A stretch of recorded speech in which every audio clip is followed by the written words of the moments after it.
Hey, welcome to Game Dev Weekly. My name's Max and I'm the solo developer of Hydroneer, and today's episode is an extra special one because we just hit 10,000 subscribers. Let me check that actually. I'm fucking done. Alright, so it's the almost 10,000 subscriber special, and today's video I'm going to be answering some questions that you guys left on the Discord server. If you do want to see the Discord server or any of my other links like my Twitter, my Instagram, all that stuff is below in the description. Let's jump into the first question. What made you choose Unreal Engine over other engines? And this is a pretty good one. So I've pretty much always developed on Unreal Engine. I've done, a lot of university assignments when I was at university, and some other games as well, and I always used Unreal Engine for that. I think it was just because when I learned to make games, I mainly did it on Unreal Engine, and it just kind of worked for me. I had a really good lecturer at university who would sit with me one-on-one, and we would go through all of my blueprint code, and this really helped shape me into a lot better of a developer, and I just never really felt like the need to switch over. There is a lot of discussion about which engine's better, and for the kind of applications that I like doing, I think Unreal Engine is just a little bit better. Do you work by yourself on these games? Yes, I do. I consider myself a solo developer, although I do work with some contractors. So some of the sound effects are made by my friend Dan Bell. Also, the soundtrack in the game is wonderfully composed by Landon Waters. And I've also got my friend Chewy Serial, who works on a few models for me whenever I can't find them in the asset packs that I have. All the textures and programming and business development and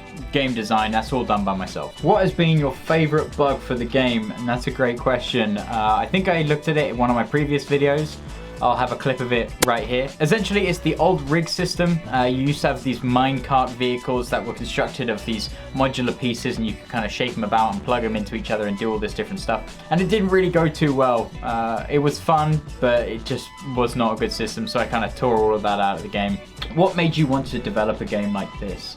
And that's a good question. I find myself in the evenings looking on Steam store page, just kind of scrolling through and looking at these games and thinking, yeah, I like what they're doing here, but I wish they kind of did it like this instead. I think some studios, they kind of just make the same game a lot of the time because it's the safest thing to do, especially when you have, bills to pay and big publishers to satisfy. I think these developers kind of get tied into just taking one format of a game and kind of switching it up into the next thing. And I think we see this quite a lot in the competitive genre. You have like a lot of CSGO clones, and that's just not the kind of games that I want to make. I like to make games that are pretty unique and something special. And I hope you guys feel that Hydroneer is something like that. The numbers on the stock market board, what do they actually mean and how is the value calculated?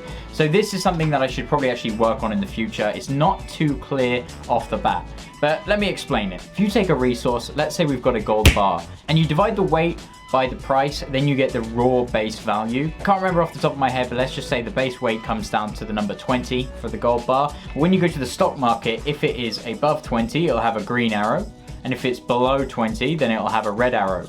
And this just means, is it bigger or less than the store price? And this is the same price that you get from the jeweler. What I noticed in the 1.2 version is that what people would do would grab beds, kind of place them outside, and then just sleep on them until they got a good price on the stock market. So I actually changed that in 1.3, so then you couldn't do that. So the bed needs to be placed down. So you actually need to be in your parcel of land to actually sleep. I hope that clears up how stock markets work, and I may be changing this in the future to make it a little bit more clear. What do you enjoy doing in your free time apart from Hydroneer?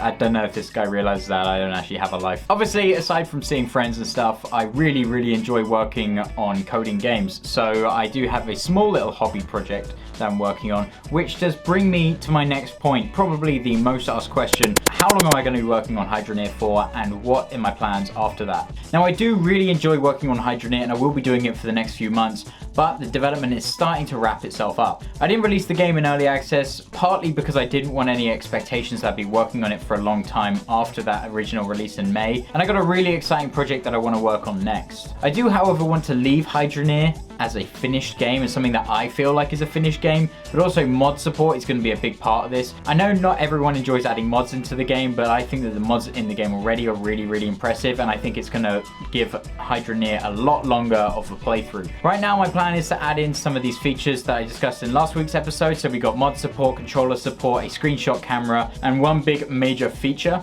After that, I'm going to take a couple months break because I have been working without a holiday for the last 3 years, very long hours. hours. I usually work about 12 to 14 hours in a day. Recently, I've kind of been taking it a bit more chilled out because that has started to kill me, as you can imagine. So I'll take a couple months break, but don't worry, I've still got a lot of really interesting and fun features coming up. And then I will be back with a brand new project that I've been working on. This is a small prototype, which is actually really impressive right now. I just work on it on my weekends and it's already turning out to be something really cool. More news on that in a few more months. Once again, I want to thank everyone for those 10,000 subscribers. I really appreciate it. Everyone that's liked the video, subscribed in the past, left a comment, or bought a copy of Hydroneer, become a patron, or anything like that. I really appreciate your support. Next week's video, I'm going to be returning back to some new features. If you want to catch these videos a little bit earlier than everyone else, then head over to my Patreon link below. For a minimum of $2, you can support the channel and get these videos a couple days earlier than anyone else.